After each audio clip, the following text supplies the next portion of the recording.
একটি ভেন্যু হিসাবে প্রতিষ্ঠিত হয়েছে। আমরা এখন লক্ষ্য করছি কেনিয়া দলের স্কোর কার্ড এবং তাতে আমরা দেখতে পাচ্ছি উভয়টা 30 রান সংগ্রহ হয়েছে। এবং ইতিপূর্বে রকিবুল বারবারই বলছে, আমরা কিন্তু সবসময় দেখছি যে মাশরাফি এবং রাসেলের কথা, তাদের কথা না বললেই নয়। প্রথম থেকে সূচনা করেছেন, পরবর্তীতে অবশ্য স্পিন রাজ্জাককে কিছু আক্রমণাত্মক তিনিও 2টি উইকেট লাভ করেছেন। আরাম বোধ প্রথমে হাইলাইট দেখছি উইকেটের পতনগুলো বাংলাদেশ দল যেভাবে উইকেটগুলো পেয়েছিল বাংলাদেশ দলের বোলাররা, সেগুলো আমরা এখন দেখছি। আমার মনে হয় আমি এখন মঞ্জুর হাসান মিন্টু আপনাদের ধন্যবাদ। বাংলাদেশ দল তাদের ইনিংস কিছুদিনের মধ্যে শুরু করতে যাচ্ছে। তাদের সামনে লক্ষ্য 162 রান জয়লাভের জন্য। আমাদের সকলের প্রত্যাশা আপনাদের মতো যে বাংলাদেশ আজকে ভালোভাবে জয়লাভ করবে এবং জয়লাভ করে 2-0 ম্যাচে এগিয়ে যাবে 4 ম্যাচের সিরিজ। তবে নিশ্চিতভাবে ক্রিকেটের কথাই কেউ বলতে পারে না। উইকেটের যে অবস্থা, নিশ্চয় উইকেটে যারা ব্যাটসম্যান যাবেন, বাংলাদেশ দল ইতিমধ্যে 50 ওভার, প্রায় 50 ওভারই মাঠে ছিল, তারা উইকেটের অবস্থা সম্পর্কে সচেতন। একটু স্লো উইকেট, বল থেমে থেমে আসে। বাংলাদেশ দলের ব্যাটসম্যানেরা যারা দেখে শুনে এবং প্রয়োজন মতো তারা স্ট্রোক করবেন, যখন প্রয়োজন তখন তারা তাদের উইকেট ডিফেন্ড করবেন। সব মিলিয়ে বাংলাদেশ দলের ব্যাটিং লাইন আপ এখন যেরকম সক্রিয়, তাতে করে আজকের খেলায় তাদের জয়লাভ করতে খুব একটা অসুবিধা হওয়ার কথা না। তবে এখন কেনিয়া দল যখন বল করবে, উইকেটের অবস্থা যদি আমূল পরিবর্তন কিছু না হয়, তাহলে হয়তো বাংলাদেশ দলের ব্যাটসম্যানেরা বেশ সার্থকতার সাথে তারা মোকাবেলা করবে। গত খেলায় যেটি বগুড়ার শহীদ চান্দ্র স্টেডিয়ামে অনুষ্ঠিত হল, বাংলাদেশ দলের বেশ কয়েকজন ব্যাটসম্যান অর্ধশত রান করেছেন। নাদিসের ভাগ্য যদি তার সাথে থাকতো তাহলে তিনি 17 করতে পারতেন। তিনি 91 রান করেছিলেন সেই খেলে, তারপর রান আউট হয়ে যান। মাশরাফি বিন মুর্তজা একটি ঝড়ো ইনিংস খেলেছিলেন, মাত্র 16 বলে তিনি করেছিলেন 44 রান। মোহাম্মদ রফি একটি ভালো ইনিংস খেলেছিলেন। এবং সব মিলিয়ে বাংলাদেশ দল সেদিন ব্যাটিংয়ে যথেষ্ট সফলতা তারা লাভ করেছিল এবং পরবর্তীতে বোলাররা ও ব্যাটসম্যানদের পদাঙ্ক অনুসরণ করে কেনিয়া দলকে প্রথম থেকেই কণ্ঠাসা অবস্থায় রেখে শেষ পর্যন্ত কেনিয়া অল আউট হয়েছে 171 রান 170 রানে এবং জয় পরাজয়ের ব্যবধান ছিল বিরাট। 131 রানে বাংলাদেশ দল বগুড়ার প্রথম আন্তর্জাতিক খেলা কেনিয়াকে পরাজিত করে 1-0 ম্যাচে এগিয়ে যায়। এখনো উল্লেখযোগ্য ঘটনা যেটা ছিল কেনিয়া দলে, সেটি দেখানো হচ্ছে। খুলনায় প্রথমবারের মতো এবং খালেদ মাসুদের ক্যাচ, যেটি দর্শনীয় ক্যাচ, ডান দিকে ছাপিয়ে করে তিনি ধরেছিলেন, সেটি দেখানো হলো। আম্পায়ার মাহবুব বলের দিকে লক্ষ্য রেখে এবং দেখলেন যে ফার্স্ট ব্যাটসম্যান তিনি আউট হলেন, তার উইকেটটা ডেমাস্ট্রেটি তাকে সরাসরি পরিষ্কার বোল্ড করলেন এবং 49.5 ওভারে কেনিয়া দলের ইনিংস শেষ হয়ে যায়। এখানে বাংলাদেশ দলের বোলিং এর বিশ্লেষণ: মুর্তজা 2 উইকেট 26 রানে, রাসেল 28 রানে 3টি, শাহাদাত কোন উইকেট পান, রাজ্জাক 2টি, রফিক 1টি এবং জাবেদ 29 লাভ করে। শুরু হতে যাচ্ছে। জাবেদ ওমর বাংলাদেশ দলের নিয়মিত উদ্বোধনী ব্যাটসম্যান, দলের শীট অ্যাঙ্কার তিনি 48টি একদিনের আন্তর্জাতিক ম্যাচে ইতিমধ্যে অংশগ্রহণ করেছেন। এটি হচ্ছে তার 49 নম্বর ম্যাচ এবং তার সাথে সেই বগুড়ার খেলায় 91 রান করেছিলেন, 9 রানে তিনি 17 রান করতে পারেনি। আজকে অবশ্য 17 রান করার কারণে কিন্তু এই দুই উদ্বোধনী ব্যাটসম্যান তাদের স্বাভাবিক ক্রিয়ানুকূলে প্রদর্শন করবেন, এটি আমাদের সকলের প্রত্যাশা। কেনিয়া দল 43টি উইকেট লাভ করেছেন এস গ্যালোরি, রওশন মাহানামা। শ্রীলঙ্কা দলের প্রাক্তন ডানহাতি ব্যাটসম্যান। ইনিংসের প্রথম বল কেনিয়ার পক্ষে মার্টিন সুজি বল করলেন অফ স্ট্যাম্পের উপরে। প্রথম বলে ড্রাইভ করেছেন, পিছনের নাম দেখে প্রথম বল থেকে একটি রান, নো বলের কারণে রিপ্লেতে আমরা দেখছি, হ্যাঁ তার সামনের পা কিছুটা উপরে উঠে গেছে। ওভার দ্য উইকেট বল করলেন, লেগ স্ট্যাম্পের উপরে ছিল, মিড উইকেট থেকে ঘুরিয়ে 1টি রান, 2টি রান হতে পারত। শেষ পর্যন্ত হ্যাঁ ব্যাটসম্যানেরা সুযোগ আর ছাড়া করছেন না। এটি হলো অভিজ্ঞতার স্বাক্ষর, যখনই প্রয়োজন তখনই। এবং এটি ছিল হামিদ ভাই 1.5 রান, 1.5 রান, কিন্তু এটিকে দুই ব্যাটসম্যানরা 2 রানে পরিণত করলেন। বিশেষ করে একদিনের ক্রিকেটে রানিং বিটুইন দ্য উইকেট একটি অপরিহার্য অংশ। বাংলাদেশ দল যে ম্যাচুরিটির দিকে এগিয়ে যাচ্ছে সেটি বোঝা গেল। ক্যালকুলেটেড রিস্ক তারা নিয়েছেন। ফিল্ডার অবশ্য ঝাঁপিয়েছেন 30 গজ বৃত্তের একটু বাইরে। মিশ্র ছিলেন দলের একজন পুরনো খেলোয়াড়, সুজলেন।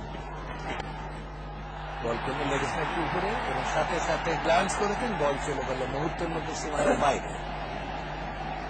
ফাইন লেগ অঞ্চল দিয়ে সীমানার বাইরে 4 রান। প্রথম ওভার শেষে বাংলাদেশ দলের রান দাঁড়িয়েছে 8। যেখানে শেষ করেছিলেন আজকে সেভাবেই শুরু করবেন। পরের বল ওডেও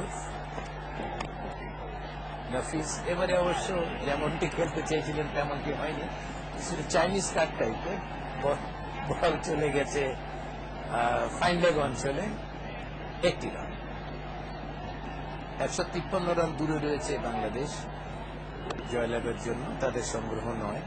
উইকেট স্লো। আমি এখানে কিন্তু ব্যাটে বলে যেমনটি হওয়ার কথা তেমনটি হচ্ছে না।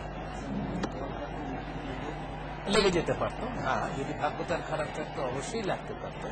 বোলারের ভাগ্য ভালো থাকলে তিনি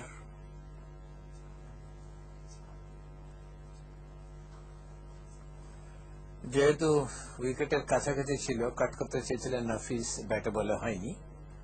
বল একটু বিপজ্জনক ভাবে চলে যায় উইকেট রক্ষকের হাতে।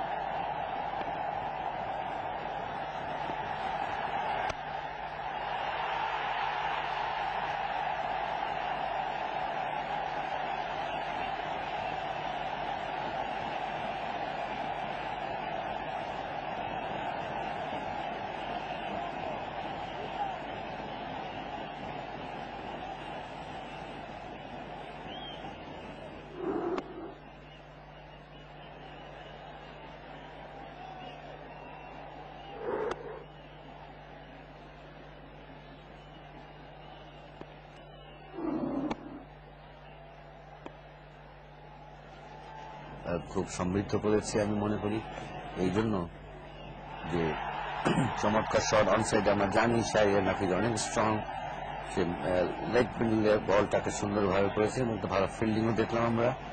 তো আমার মনে হয় 3 রান নেওয়া থেকে বিরত রাখতে পারবে না ব্যাটসম্যানকে, যে প্রথমে ব্যাট করার সিদ্ধান্ত নেয়। এবং 161 রানে 50তম ওভারে 1 বল বাকি থাকতে তাদের ইনিংস আছে। বাংলাদেশ 32 খান উইকেট না হারিয়ে। দর্শক শ্রোতা ভাই বোনেরা, এতক্ষণ প্রবাসী বাংলাদেশিদের আমরা একটার পর একটা মেসেজ পাচ্ছি। এবারে স্বয়ং রাষ্ট্রদূত ওমানে অবস্থিত বাংলাদেশের রাষ্ট্রদূত তিনি আমাদের সাথে কথা বললেন। চারও হয়ে গেল ইতিমধ্যে, এবং সেখানে অবস্থানকারী বাংলাদেশিরা প্রাণ ভরে এই চ্যানেল আয়ের মাধ্যমে বাংলাদেশ কেনিয়ার একদিনের সিরিজ উপভোগ করছে।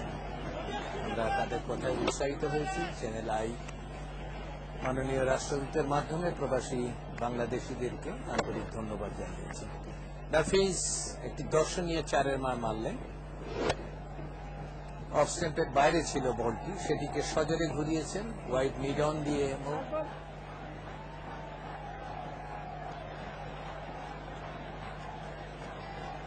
জাভেদ এবারে টেস্ট সিরিজে শ্রীলঙ্কার বিরুদ্ধে মোটামুটি ভালো খেলেছেন।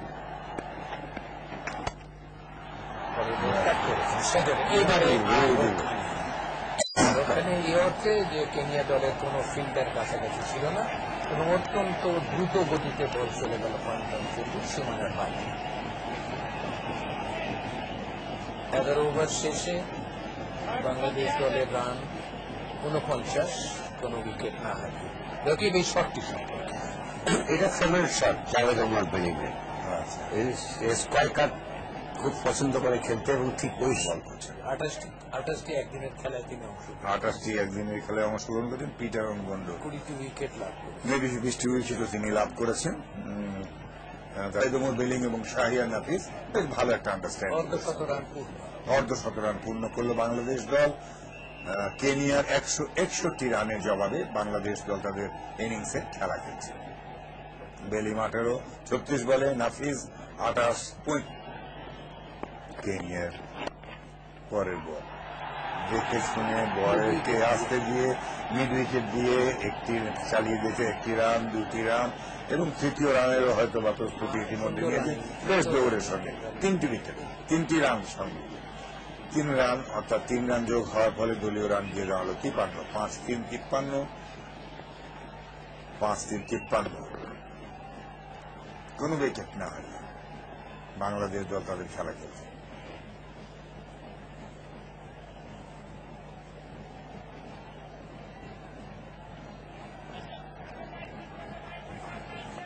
বীরশ্রেষ্ঠ শহীদ মতিউর রহমান স্টেডিয়াম, খুলনা।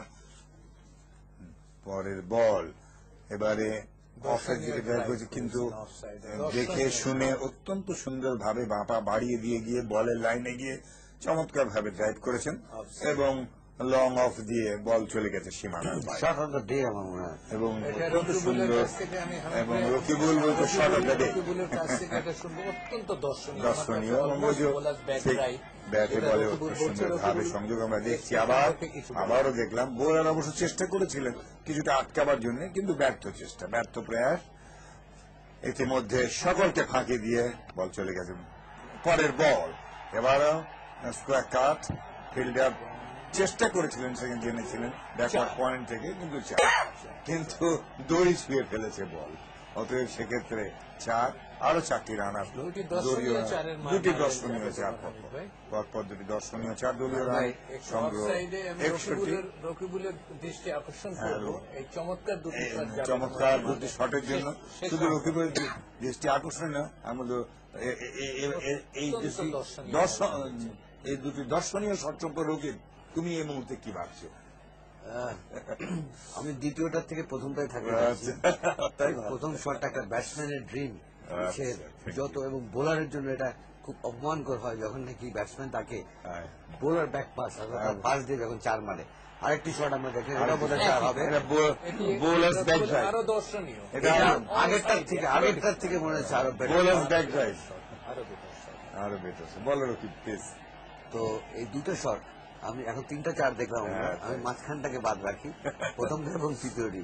চমৎকার shot, full face of the bat, elbow out, back pass the bowler, ভিড় উপরে খেলেছে। আমরা এখন দেখতে পাচ্ছি পিছন থেকে এইখানে, দিস ইজ দ্য অ্যাঙ্গেল যেখানে কোনো ফিল্ডার থাকে না, আর এখানে খুব প্রেশার, জোর দেওয়া লাগে, প্রপার টাইমিং। তাই হয়েছে ভালোভাবে খেলবেন এবং দলের জন্য খেলবেন, নিজের জন্য খেলবেন এবং সকলের জন্য খেলবেন। পরের বল কিছুটা বাইরে গিয়ে সামান্য সুইং করেছে, একটা ভালো সুইং করেনি, বাপা বাইরে গিয়ে বাপা নিয়ে বলের লাইনে গিয়ে খেলেছেন। দলীয় রান 65, কোনো উইকেট না হারিয়ে কেনিয়া সংগৃহীত 161 রানের জবাবে বাংলাদেশ দল তাদের ইনিংসে খেলা খেলছে। খুলনার সুন্দর স্টেডিয়ামে, বীরশ্রেষ্ঠ শহীদ মতিউর রহমান স্টেডিয়াম আজকের এই খেলা হচ্ছে, যেটা আন্তর্জাতিক ভেন্যু হিসাবে আজকে স্বীকৃতি লাভ করছে। পরের বল 13 ওভারের খেলা চলছে, ফুল টস বল। এবারে স্পেস, এবারে কোন কারণে উইকেট এবং মিডনের লং অনের মাঝখান দিয়ে বল চলে গেছে সীমানার বাইরে। ঘড়ির সিগন্যাল, পাকিস্তানি আম্পায়ার এই সিগন্যালটা ওই সুপার, এই সিগন্যাল এই সুপার সাবস্টিটিউট তারা কল করেছিল, অর্থাৎ তারা ইউটিলাইজ করবেন এখন কেনিয়া দল। এবং এই মুহূর্তে প্রথম উইকেটের নাফিজ একটি শরীরের বাইরে থেকে বলটাকে অন দ্য রাইজ ড্রাইভ খেলতে গিয়েছিলেন, এবং সেই অন দ্য রাইজ ড্রাইভ খেলে যেহেতু তার বলের লাইনে তিনি ছিলেন না, বলের পিচিং এর উপরে ছিলেন না, তাকে এই রকুল পাও জায়গা মতো ঠিক মতো যায়নি, যার জন্য বলটা উঠে গেল। উঠে গিয়ে হামিদ ভাই কাভার অঞ্চলে এই প্রথম উইকেটের পতন হলো, যে কথা দেখেন বলছিলাম। তার এই শরীরে দেখেন, কত বাইরের বল, বাইরের এইটাই ball। শাহরিয়ার নাফিসের দিস ইজ হিজ প্রবলেম। কারণ এটা নিয়ে আমাদের অনেক আলোচনা হয়েছে, সেও নিজেও জানে। আমি যতটুকু তো আজকে 4টি চার মেরেছেন অবশ্য তার আপনার আসবেন না, তার সাথী, তার সতীর্থ জাভেদ ওমর, তিনিও শুরু করেন আর ওভারে। তো এটি বলের সাথে সঙ্গতিপূর্ণ হয়নি, এটা কারণে বল থামছে না, আর এই না থামার কারণেই কিন্তু ব্যাটসম্যানরা মিস টাইম করছে না, যেটা প্রথম সেশনে আমরা দেখেছি যে অনেক মিস টাইম শট খেলে আউট হয়েছিল। এই মুহূর্তে আপনারা দেখছেন আফতাব এবং রকিবুল, তোমার কথা রেস্টেন এবং উইকেট এখন অনেকটা ইজি হয়ে গেছে, ইজি হয়ে ড্রাই হয়েছে, আর দুটাটা চলে গেছে।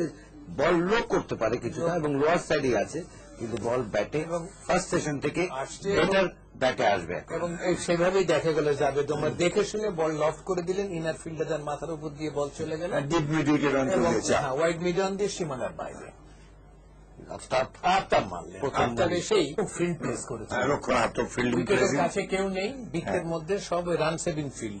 এবং প্রথম থেকেই তার সজাগ দৃষ্টি, যে কারণ তার 162 ফার্স্ট 15 ওভার একবারে হতো, তখন 9 জন ফিল্ডার ইনার সার্কেল হয়েছে। 30 আছে।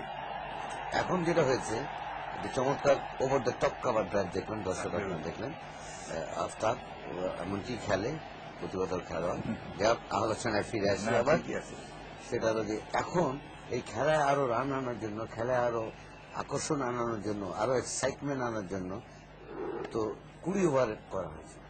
এই 15 ওভারের জায়গায় যেটা আগে ছিল সেটা 20 ওভার, কিন্তু 3টা ব্লকে করা হয়েছে, অর্থাৎ 10-5-5। প্রথম 10 ওভার কম বাধ্যতামূলক করতে হবে, তখন 9 জন ফিল্ডার থাকবে এবং 2 জন স্টেজের ফিল্ডার থাকতে হবে 30 জনের। আর সুপার সাবটা হচ্ছে আর একটি চমৎকার ওভার দ্য টপ খেলো, সেটা অন সাইডে আফতাবের, মানে ক্লাসিক্যাল আফতাব আমি বলবো, মানে আমরা দেখবো রিপ্লেতে, এটা দেখার মতন একটা শট ছিল। আর সুপার সাবটা হচ্ছে টেলসম্যান যে হয় সেই সুপার সাব হবে, তাকে যে কোনো সময় এই যে শটটা 1 বাউন্স 4। এবং দেখেন এখন বল ব্যাটে কিন্তু আসছে, সুন্দর কেনিয়ান ইনিংসে কিন্তু বল সকালের দিকে যেটা একটু অভাব ছিল, মনে হয় ভালো। পরপর তিনি চিন্তা করছেন দলের, তিনি আমাদের দলের সেরা ব্যাটসম্যান, হ্যাঁ, অথচ এবং বিশ্বমানের এবারে হাতে না তাকিয়ে এক ড্রপ হয়ে গেছিল, সামান্য কয়েক ইঞ্চির জন্য মনে হয় এরকম হয়। আফতাব অঞ্চল দিয়ে বল চলে গেছে সীমানার বাইরে। আফতাব একটু তাদের মাথার উপর দিয়ে কিন্তু তিনি মারছেন, একদম সীমানার কাছাকাছি জায়গায় দিয়ে বল পরের ড্রপ। এবারে মনে হচ্ছে সীমানা পার হবে, এবারে অবস্থা দেখা যাক। না, এবারে একটি ড্রপে আবার চা, অর্থাৎ বেশ রান সংগ্রহের দিকে অন্তত মোটামুটি এখন হাত খুলেছে, এবং দলের যে এই চাঞ্চল্য,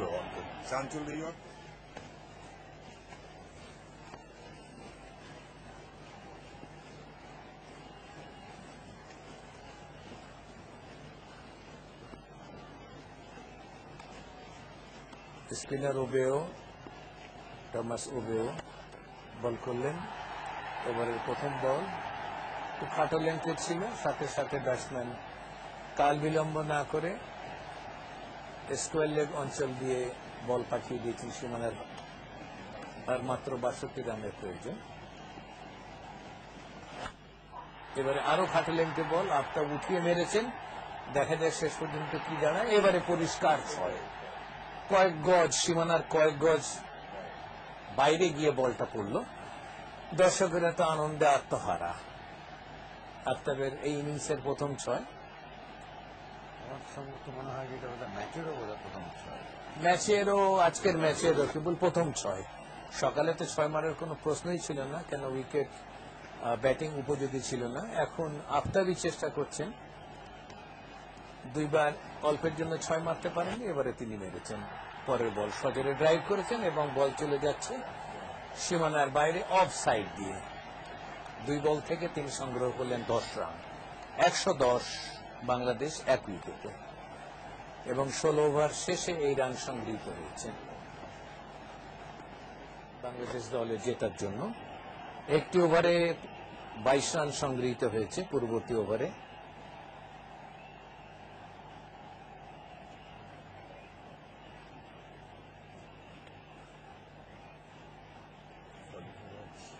চুয়াল্লিশ রান 1 উইকেটে।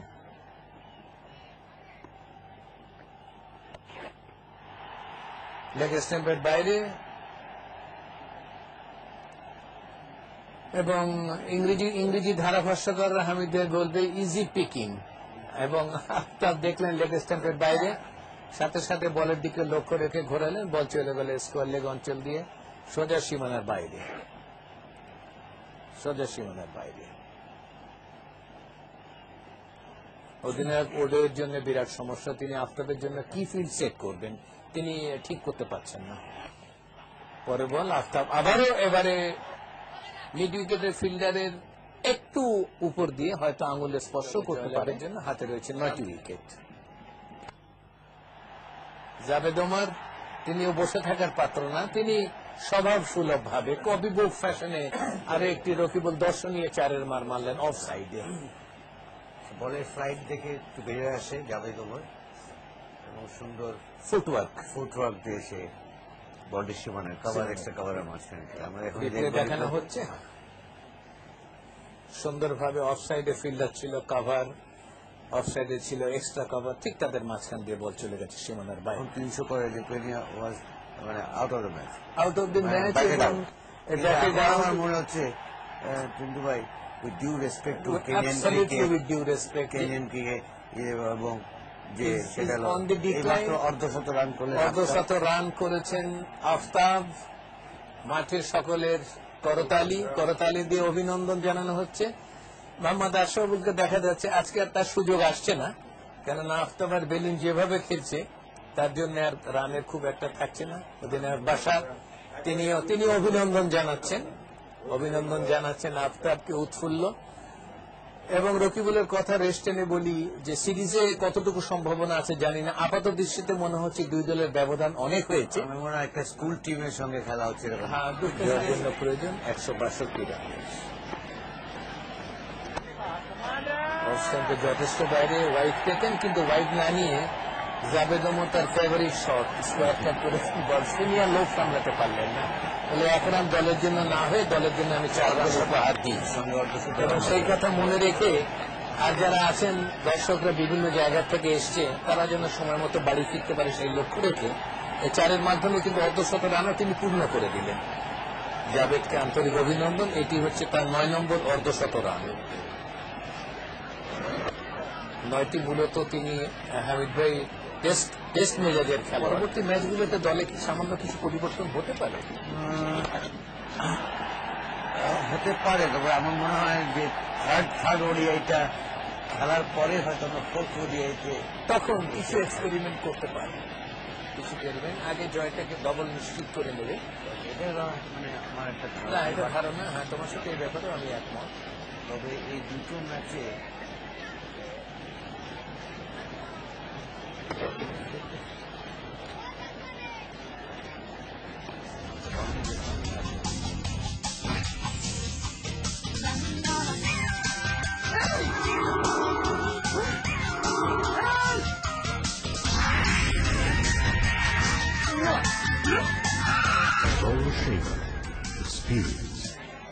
$146 বাংলাদেশ আবারও দেখানো হচ্ছে। কার্ড আম্পায়ার, মূল আম্পায়ার যিনি আছেন তিনি এখনো অবশ্য রকিবুল, হয়তো বা পা স্পর্শ করলেও তো 4ই হবে। দক্ষিণীয় রকিবুল, এই দুজন কিন্তু দলের অন্যতম সেরা ফিল্ডার। রানিং বিটুইন উইকেট খুবই দ্রুত, ভেরি ফাস্ট। পরের বল কাভার অঞ্চল দিয়ে প্রোটেকশন নেই, কাভার অঞ্চল দিয়ে সীমানার বাইরে চলে গেল।